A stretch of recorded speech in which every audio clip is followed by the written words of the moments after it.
हमारे जीवन में कई बार ऐसा होता है कि हम सब बोर हो जाते हैं और तब हम दोस्तों से कहते हैं, आज मेरा मन नहीं लग रहा। यहां एक और कारण भी हो सकता है, जो है आपकी बहुत ज्यादा चिंता करना किसी चीज के बारे में। एक बात यह है कि हमने कभी यह नहीं सोचा है, जब हमें कोई काम नहीं लगता तो हमें वो सब चीजें अच्छा लगती हैं जो हमने पहले कभी नहीं की होती। इसका मतलब यह है कि हमें नए काम करने का प्रयास करना चाहिए। यह जीवन है जिसमें सुख और दुख एक साथ होते हैं। हमें हार नहीं मानना चाहिए। हम सबका मन बहुत ही चंचल होता है और इसे कंट्रोल करना मुश्किल होता है। हमें अपने मन को कंट्रोल करने का प्रयास करना चाहिए। जिस दिन हम इस बात को समझ जाते हैं, उस दिन हम शांति से रह सकते हैं। हमें हमेशा कुछ नया करने का प्रयास करना चाहिए, तभी हमारा मन हमेशा खुश रहेगा। वो चीजें जो हमारे मन को दुखद लगती हैं, उन्हें हमें भूल जाना बेहतर होता है। इंसान की सबसे बड़ी ताकत होती है उसकी हिम्मत, और जिस दिन वह अपनी हिम्मत हार जाता है, वह उसी समय हार जाता है। इसलिए हम सब लोगों को अपने आप पर भरोसा रखना चाहिए, तभी हम सब लोग सफल हो पाएंगे और अपने मन को काबू में ला सकेंगे। दोस्तों, इसको गहराई से समझने के लिए आज मैं आपको गौतम बुद्ध की एक कहानी सुनाता हूं। कहानी को ध्यानपूर्वक सुनिए। बहुत समय पहले की बात है। एक बार गौतम बुद्ध जंगल के रास्ते होते हुए भिक्षाटन के लिए जा रहे थे। तभी उन्होंने देखा कि एक पहाड़ के चट्टान पर एक युवक बैठा रो रहा था। उसे रोता देख बुद्ध उस युवक के पास गए और बोला, क्या यहां से कूदकर आत्महत्या करना चाहते हो? व्यक्ति बोला, आपने सही अंदाजा लगाया। मैं चाहता तो यही था, मगर हिम्मत नहीं जुटा पा रहा हूं। बुद्ध ने कहा, क्या सब कुछ पीछे छोड़कर आए हो या अपने साथ भी कुछ लाए हैं? व्यक्ति ने कहा, नहीं, मैंने सब पीछे छोड़ दिया है। मैं अपने साथ कुछ भी नहीं लाया हूं। फिर बुद्ध ने कहा, तुम इतना बोझ लिए क्यों? बैठे हुए व्यक्ति ने कहा, कौन सा बोझ? मेरे पास तो कुछ भी नहीं है। मैं तो खाली हूं, कंगाल हूं, निराश हूं।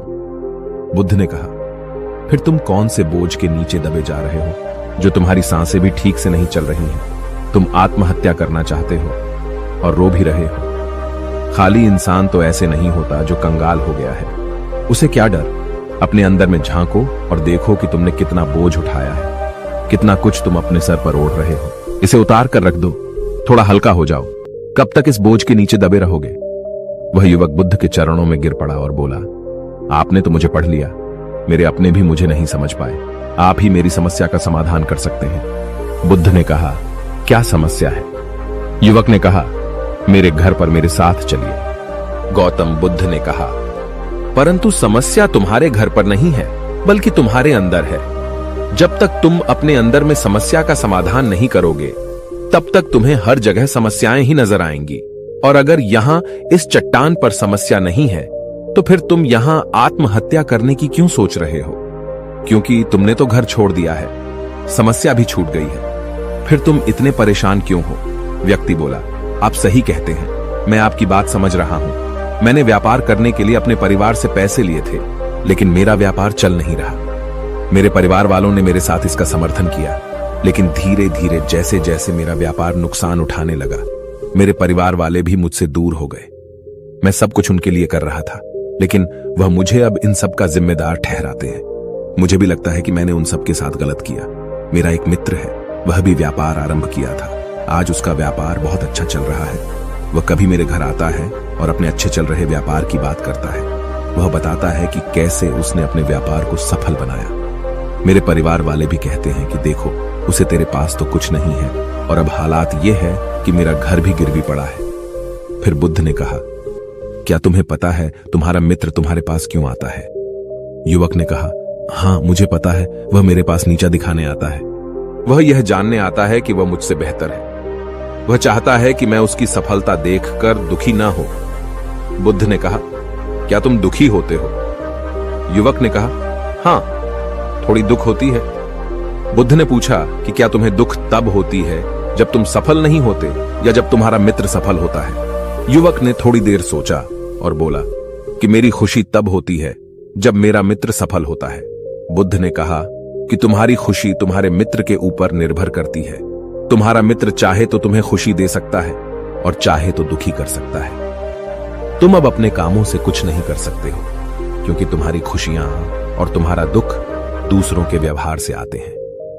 तुम्हारी समस्या का कोई समाधान नहीं है, क्योंकि तुम्हारी खुशियां और तुम्हारा दुख दूसरों के परिणाम से होते हैं। तुम खुद से भी नहीं खुश और नहीं दुखी हो सकते। तुम अपने मित्र के प्रभाव में हो गए हो। तुम्हारी समस्याओं का कोई समाधान नहीं है, क्योंकि तुम्हारी खुशियां और तुम्हारा दुख दूसरों के व्यवहार से आते हैं। युवक ने कहा, ऐसा नहीं है, मुझे आप पर आशा है। बुद्ध ने कहा, जब हम दूसरों से आशा बांधते हैं तो हम दूसरों पर निर्भर हो जाते हैं।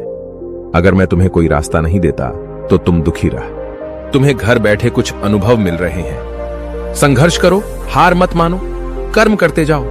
बुरे से बुरा वक्त या अच्छे से अच्छा वक्त दोनों ही गुजर जाते हैं, लेकिन इन दोनों वक्त को देखने के लिए जीवित रहना जरूरी है। और जब तुम्हारा अच्छा वक्त शुरू होगा, तब तुम्हारा मित्र तुम्हें अपनी सफलता की कहानी नहीं बताएगा। वह अपनी असफलताओं की कहानी बताएगा, ताकि तुम गलत निर्णय ना लो। तब भी अपनी ही बुद्धि का प्रयोग करना है। उस समय भी वह तुम्हें दुखी करने आएगा, क्योंकि उसे भी उतना ही मजा आता है तुम्हें दुखी देखने में, जितना कि तुम्हें आता है उसे दुखी देखने में। युवक ने कहा, आप सही कहते हैं, मेरे जीवन को मैं नहीं चला रहा हूं, दूसरों ही इसमें सुख और दुख भर रहे हैं। लेकिन क्या अपनों के लिए कुछ करना गलत है? मैं अपने परिवार के लिए अच्छा करना चाहता था, लेकिन वह परिवार ही अब मेरे साथ नहीं है। बुद्ध ने कहा, तुम भलाई चाहते हो। वास्तव में इस दुनिया में सभी लोग भलाई होना ही चाहते हैं। वे चाहते हैं कि हम कुछ करें तो लोग उसकी प्रशंसा करें। प्रशंसा न होने पर हम दुखी हो जाते हैं। हमें लगता है कि सब मतलबी हैं। लेकिन अगर तुम किसी को अपना परिवार मानते हो और उसके लिए कुछ करना भी चाहते हो, तो तुम्हें ऐसा क्यों लगता है कि तुम दूसरों के लिए कर रहे हो? तुम अपने लिए ही कर रहे हो। अगर तुम्हें लगा कि तुम दूसरों के लिए कर रहे हो तो तुम दुखी हो। अब मैं अपनी किस्मत अपने हाथ में लेऊंगा। अब चाहे यह अच्छा हो या खराब, मैं हार नहीं मानूंगा। गुरुवर, क्या आप मुझे कुछ दे सकते हैं? जब मेरे जीवन का सबसे बुरा समय आए तो क्या आप मेरे साथ रह सकते हैं? गौतम बुद्ध मुस्कुराए और कहा, यह छोटा सा डिब्बा मैं तुझे देता हूं। इसे हमेशा अपने पास रखना। इसमें एक ऐसा रहस्य छिपा है जो तुझे सबसे बड़े दुख से बाहर निकाल सकता है। लेकिन इसे तभी खोलना जब तुझे लगे कि सब बेकार है। मेरे बोल भी बेकार हैं, यह दुनिया भी बेकार है, यहां रहना भी बेकार है। वह युवक उस डिब्बे को लेकर चला गया। उसने गौतम बुद्ध की बातों को प्राप्त किया और व्यापार करना शुरू किया। उसका व्यापार अच्छी तरह चला। उसका जीवन भी अच्छा बीत रहा था। परिवार वाले भी उसके साथ आ गए थे। अब वह जो कुछ भी कर रहा था, सब अपने लिए ही कर रहा था। भूतकाल की चिंता भी वह छोड़ चुका था। भविष्य की चिंता भी वह नहीं करता था। वर्तमान को सुधारने में लगा रहता था। लेकिन वक्त बदलता है।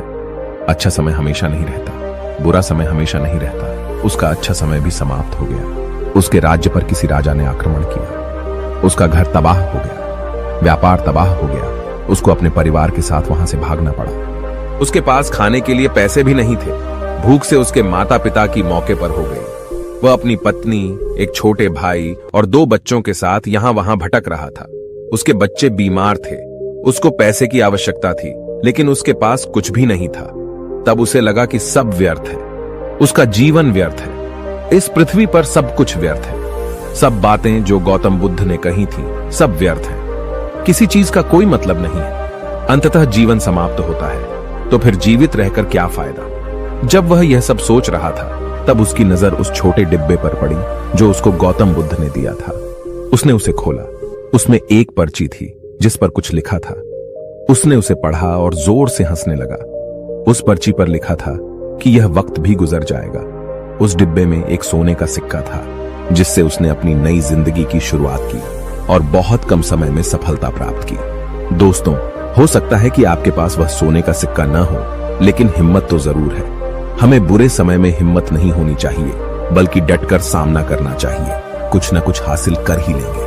ये कहानी आपको कैसी लगी, हमें कमेंट बॉक्स में कमेंट करके जरूर बताएं और चैनल को सब्सक्राइब करें। नमो बुद्धाय।